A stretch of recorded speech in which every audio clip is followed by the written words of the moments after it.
সোনার বাংলা বানাতে গিয়ে দেশকে বানানো হলো শ্মশান বাংলা। এদেশের 18 কোটি মানুষকেই তারা কষ্ট দিয়েছে।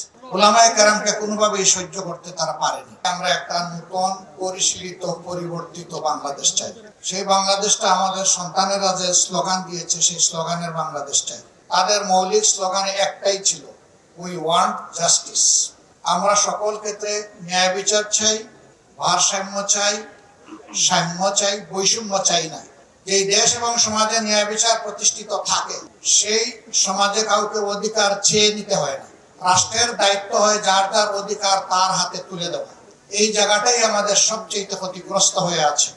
আর এর মূল কারণ হলো আমাদের অগ্রহণযোগ্য বিধ্বস্ত শিক্ষা ব্যবস্থা। যে শিক্ষা মানুষকে মানুষ তৈরি করার পরিবর্তে দানব এবং রাক্ষসে পরিণত করে, সেই শিক্ষাই জাতির দুর্ভোগের মূল কারণ। এই জায়গাটাই রাষ্ট্র সংস্কারের জন্য সর্বপ্রথম সর্বাধিক গুরুত্ব দিয়ে আমাদেরকে হাত দিতে হবে।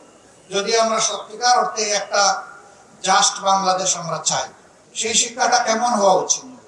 অবশ্যই সেই শিক্ষাটা নৈতিকতা সমৃদ্ধ এবং জাগতিক উৎকর্ষের চরম সীমায় পৌঁছানোর শিক্ষা আমাদের হতে হবে। শিক্ষার এই নিয়ামত আল্লাহ তাআলা যাদেরকে দিয়েছিলেন, কলায় কৌশলে, আকারে ইঙ্গিতে, এদিকে ওদিকে করে তারাই জনগণের সমস্ত সম্পদ তাদের পকেটে পুরে ফেলছেন। জাতীয় শীর্ষ নেতৃবৃন্দকে অপবাদ দিয়ে লাঞ্ছিত করেছে, কষ্ট দিয়েছে। সবচেয়ে বেশি আক্রোশ মিটিয়েছে উলামায়ে কেরামের। উলামায়ে কেরামকে কোনোভাবেই সহ্য করতে তারা পারেনি। শাপলা চত্বরের ঘটনা এই দেশবাসী কখনো ভুলেনি এবং ভুলবে না। এটাকে নিয়ে কত উপহাস করা হয়েছে। প্রধানমন্ত্রীর দায়িত্বপূর্ণ চেয়ারে বসে তিনি বলতে পেরেছেন যে সেখানে রক্ত ঝরেনি। একমাত্র ওয়ালটন এসি দিচ্ছে 1 বছরের রিপ্লেসমেন্ট গ্যারান্টি। সেখানে হেফাজতের লোকেরা রং ছিটিয়ে দিয়েছিল।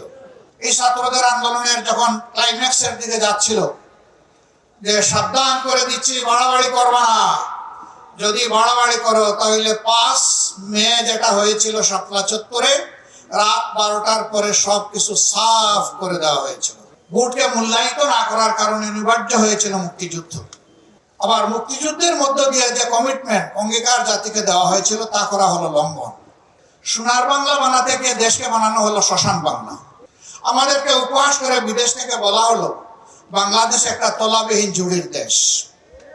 এই জুড়িতে যা রাখা হয় এটা পাতালে চলে যায়, পরে আর এটার কোনো খবর পাওয়া যায় না। যারা রক্তচোষা তারা সবাই চলে এসেছিলেন ঢাকায়। লগি বইটার তাণ্ডবে মানুষ খুন করে তারা জানান দিয়েছিলেন, আমরা যদি ক্ষমতায় যাই তাহলে আমরা এই কর্মসূচিটাই বাস্তবায়ন করব। পিলখানায় তৎকালীন বিডিআরের সদর দপ্তরে 57 জন চৌকস দেশপ্রেমিক সেনা অফিসারকে হত্যা করার মধ্য দিয়ে তাদের যাত্রা শুরু হয়েছে। এইভাবে আলিম উলামাকে এত বেশি লাঞ্ছিত করা হলো, এর কোনো শেষ নেই। তবে হ্যাঁ, শুধু আলিম উলামাকে নয়, এদেশের 18 কোটি মানুষকেই তারা কষ্ট দিয়েছে, জুলুম করেছে। একজন ভিক্ষুকের উপরেও জুলুম করেছে। আপনারা যা মুখে বলেন তা করেন না, আর যা করেন তাই বলেন না। আপনাদের চরিত্র সম্পূর্ণ বিপরীতমুখী। আমরা মানুষকে আশ্বস্ত করে বলেছি আমরা মেজরিটি মাইনরিটি মানি না। এ দেশ আমাদের সকলের। আল্লাহ যাদেরকে এখানে পয়দা করেছেন, নাগরিক অধিকার সকলেই সমানভাবে ভোগ করবে। তবে আমরা এও বিশ্বাস করি দেশের নিরাপত্তা ব্যবস্থা এমন হওয়া উচিত, যদি আমার মসজিদ পাহারা দেওয়ার দরকার না হয় তাহলে মন্দিরের জন্য পাহারা দেওয়ার দরকার না পড়ে। এখন একটা আকাঙ্ক্ষার নতুন বাংলাদেশ চাই, যেটা আমাদের সন্তানেরা, যুবকরা চেয়েছে। আমি গভীর শ্রদ্ধা নিবেদন করি তাদের প্রতি, এবং আগামীর বাংলাদেশের চালিকা শক্তিটা তাদের হাতে তুলে দিয়ে আমরা তাদেরকে পিছন দিক থেকে সহযোগিতা করতে চাই, দোয়া করতে চাই। তারা এই দেশকে সামনে এগিয়ে নিবে ইনশাআল্লাহ।